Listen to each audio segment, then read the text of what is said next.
अध्यक्ष महोदय, सत्ताधारी पक्षाच्या 293च्या प्रस्तावावर बोलण्यासाठी मी उभा आहे. आपण आदरणीय उच्च व तंत्र शिक्षण मंत्री आदरणीय दादा, आपण दर अधिवेशनात कुठल्या तरी खाजगी विद्यापीठाचा प्रस्ताव दरवेळेस येतो आपला. कालही त्यावर सविस्तर चर्चा झाली.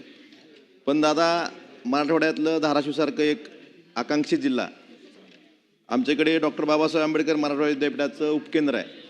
महाराष्ट्रात जेवढी विद्यापीठाची उपकेंद्र आहेत त्यातलं सगळ्यात चांगलं उपकेंद्र आमचं आहे. पण आमच्या उमरग्याच्या विद्यार्थ्याला विद्यापीठात जायला 350 किलोमीटर संभाजीनगर, छत्रपती संभाजीनगरला जावं लागतं. मंत्री महोदयांना माझी विनंती आहे की त्या ठिकाणी जवळपास 12 ते 14 PG कोर्सेस चालतात. मूलभूत इन्फ्रास्ट्रक्चर सगळं पूर्ण आहे. जवळपास 50% स्टाफसुद्धा आहे.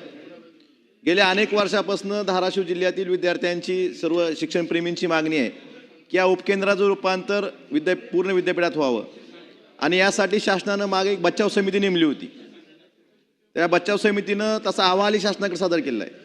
तर माझी विनंती आहे आदरणीय दादांना, ज्यावेळेस आपण एज्युकेशन सिटी नवी मुंबईत उभारतोय, परदेशातल्या तिथं विद्यापीठ येणार, पण मराठवाड्यासारख्या एका आकांक्षित जिल्ह्यामध्ये विद्यापीठ उपकेंद्राचं रूपांतर पूर्ण विद्यापीठात करण्यासाठी सगळ्या गोष्टी परिपूर्ण असतील तर तुम्ही तो निर्णय घ्यावा आणि धाराशिवच्या विद्यार्थ्यांना, शिक्षणप्रेमी नागरिकांना एक संपूर्ण विद्यापीठ आपल्या माध्यमातून लवकरात लवकर त्याची घोषणा करावी, ही सर्व समस्त धाराशिवकरांच्या वतीने मी विनंती करतो. कैलास गाडगे यांनी सगळ्यांनी विद्यापीठांच्या गुणवत्तेवर जास्त भर दिलेला आहे.